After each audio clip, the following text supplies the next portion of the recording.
खुलुमबाय नोंथांमोनखौ voice of Bodoland चैनलाव बयखौबो बरायबाय। दिनैनि मोनथिनो गोनां खौरांफोरा जाबाय जाय समाव भारतआ हारसिं जायो जेरैथिंबो राहा गैया जायो अब्ला बयनिबो सिगां रासिया हादरा भारतखौ मदद होनो सिगांग्रो आवगायबोयो। बे बाथ्राया गोदो जारिमिननिफ्रायनो फोरमान जाबोगासिनो दं। थिग बेबादिनो दासान्दि इजराइल आमेरिका आरो इराननि गेजेराव जानाय दावहानि थाखाय बुहुमनि रांखान्थि हालोदा जोबोद गाज्रि जानानै दं। बेफार फालांगिनि थाखाय गासै जाहाजफोरानो थाबथाजोबनानै दं। बे समाव भारतनियाव 25 साननि थाखायल' गोथां थाव दोनथुमनाय दं। थांलाय फैलाय जाहाजफोरजों फालांगिया थाबथानायलाय भारताव गोथां थावनि दोनथुमनाया जोबलांगासिनो। जुदि दावहाया जोबा अब्ला 25 साननि उनाव भारताव पेट्रल डिजेलनि आंखाल जानो हागौ आरो पेट्रल डिजेलनि दामा गोबां जौखोन्दो बारायनो हागौ।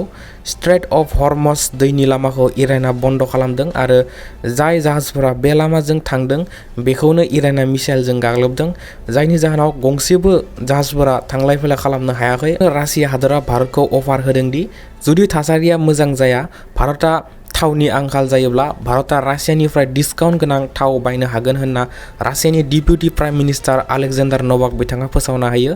नाथाय साननो गोनां बाथ्राया बेसोदि जेब्लानिफ्राय रासिया हादरा इउक्रेनखौ गाग्लोबदों अब्लानिफ्रायनो आमेरिका आरो इउरपनि गोबां हादरफोरा रासियाखौ गोबां सेंसन लगायना दोनदों, जायनि जाहोनाव रासियाया गुबुन हादरफोरनो गोथां थाव फानहरनो हाया जानानै दं। थेवबो भारतआ आमेरिकानि खोथा मानिया लाफानो रासियानिफ्राय गोबां थाव बायगासिनो दंमोन। नाथाय जेब्ला आमेरिकानि प्रेसिडेन्ट डनाल्ड ट्राम्पआ देरहानानै आमेरिकानि प्रेसिडेन्ट जायो अब्ला भारतआ रासियानिफ्राय गोथां थाव बायनायनि थाखाय भारतखौ गोबां जौखोन्दोनि डनाल्ड ट्राम्पआ टेरिफ लगायना होदोंमोन, जायनि जाहोनाव भारतआ गोबां खहा जादोंमोन। बेनि उननिफ्रायनो भारतआ रासियानिफ्राय गोथां थाव बायनायखौ खमायनांगौ जादोंमोन। नाथाय दायो भारतआ रासियानि खम बेसेननि डिसकाउन्ट थावखौ बायगोन ना बाया बेयो मोनसे चेलेन्ज जानानै फैदों। भारतनि गोनांथिखौ सुफुंनो थाखाय आमेरिकाया भारतखौ रासियानिफ्राय गोथां थाव बायनो होगोन ना होया बेयो मोनसे साननो गोनां आरो भारतनि थाखाय जिंगासिनांगौ जानानै फैदों। मैया मोनानि 7 बाजिसोआव आसामनि कार्बि आंलं जिल्लानि सकिहला होननाय हाजो एरियायाव इन्डियान एयारफर्सनि सुखय Su-30 MKI फाइटार एयारक्राफ्टआ क्रास जानानै सानै पाइलटआ दुखुनांथावै जिउ खोमानो गोनां जायो।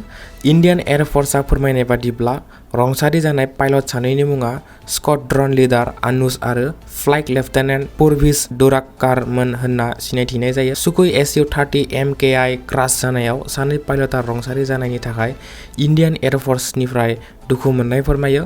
बे फाइटार जेटआ मैया जरहाटनिफ्राय बिरदोंमोन आरो मोनानि 7 बाजिसोआव कार्बि आंलंनि रिमट हाजो ओनसोलाव गोग्लैनानै क्रास जायो। साखाथिनि सुबुंफोरा फोरमायनाय बादिब्ला साखाथिनि हाजोनिफ्राय मोनसे गोबां गोसा बेरफ्रुनायनि सोदोब खोनानो मोन्दोंमोन होनना साखाथिनि सुबुंफोरा फोरमायो। प्रिलिमिनारि इनफरमेशननि बादिब्ला फाइटार जेटनि राडारआ कन्टेक्ट लस जादोंमोन, बेखायनो क्रास जायो। गुदि जाहोनखौ मोनथिनो थाखाय नायबिजिरनाया सोलिगासिनो।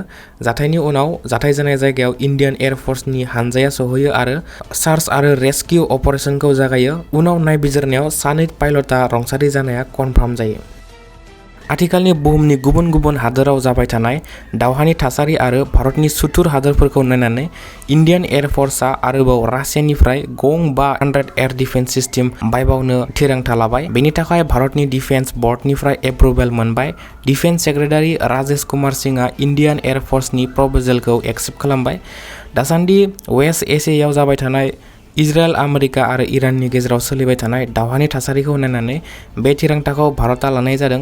मख'जाथावदि आथिखालाव भारतआव गासै गं 3 S-400 एयार डिफेन्स सिस्टेम दं आरो गंनै बाव रासियानिफ्राय अर्डार खालामबावनायखौ बे बोसोराव मोनगोन। अब्ला भारतनियाव टटेल गं 5 S-400 एयार डिफेन्स सिस्टेम बे बोसोराव जागोन।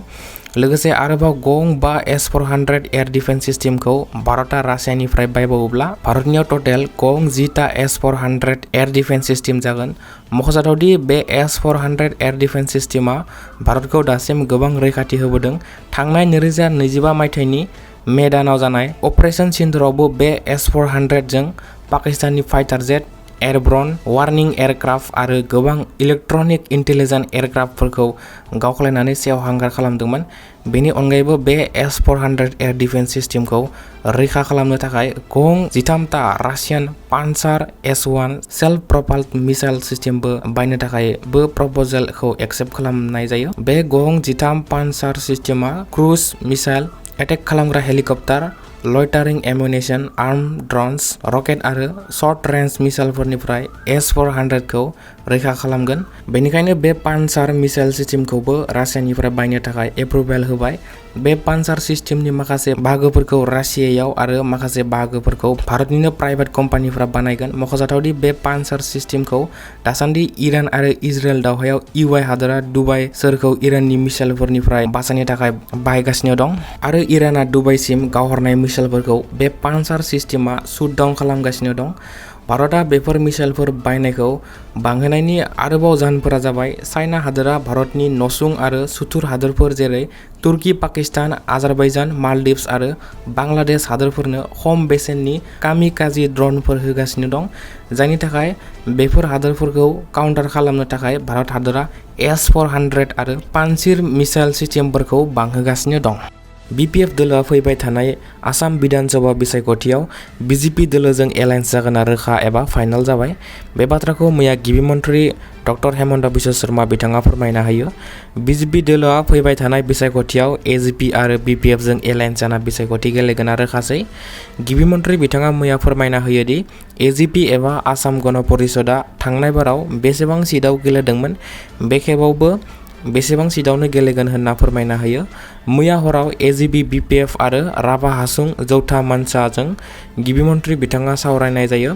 बेयावनो BPF, AGP आरो राभा हासुं जौथा मानसाया NDA एलायन्स एबा BJP जों एलायन्स जागोना रोखा जाबाय।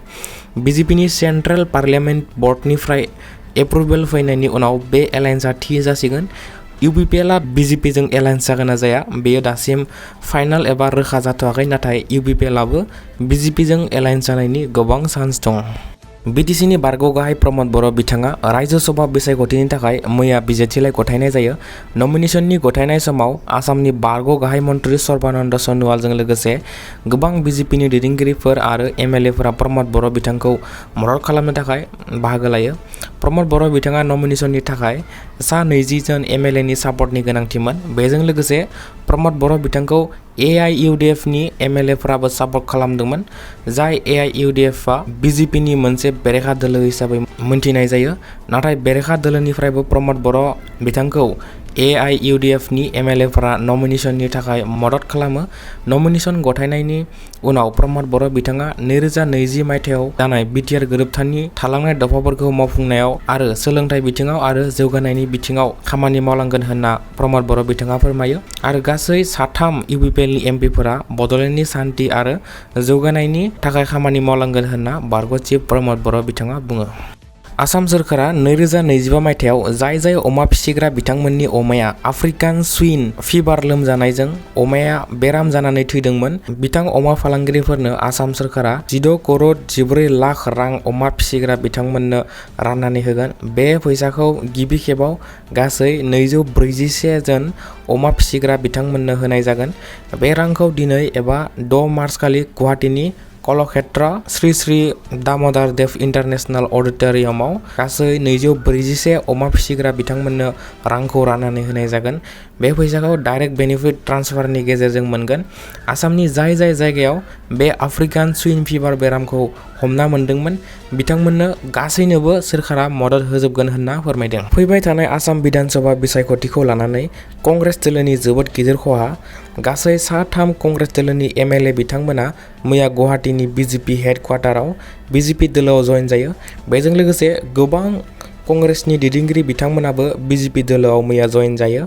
मैया गुवाहाटीआव आसामनि BJPनि आफादगिरि Dilip Saikia, Assam cabinet minister Piyush Hazarika, union minister of state पवित्र मार्घेरिटा बिथांमोनजों लोगोसे गोबां BJPनि दैदेनगिरि बिथांमोननि नुजाथिनायाव सासी जन्त दास, कमलख्या दे आरो बसन्त दास बिथांमोना 3बो कंग्रेसनि MLA मोन, नाथाय बिथांमोना मैया BJPआव जयेन जायो। बेनि अनगायैबो बारग' तृणमूल कंग्रेस युथ विंगनि central general secretary Kankan Nath आरो फर्मार आसाम प्रदेश कंग्रेस कमिटिनि जयेन्ट सेक्रेटारि पार्सवा बब कलिता बिथांमोनाबो मैया BJP दोलोआव जयेन जायो।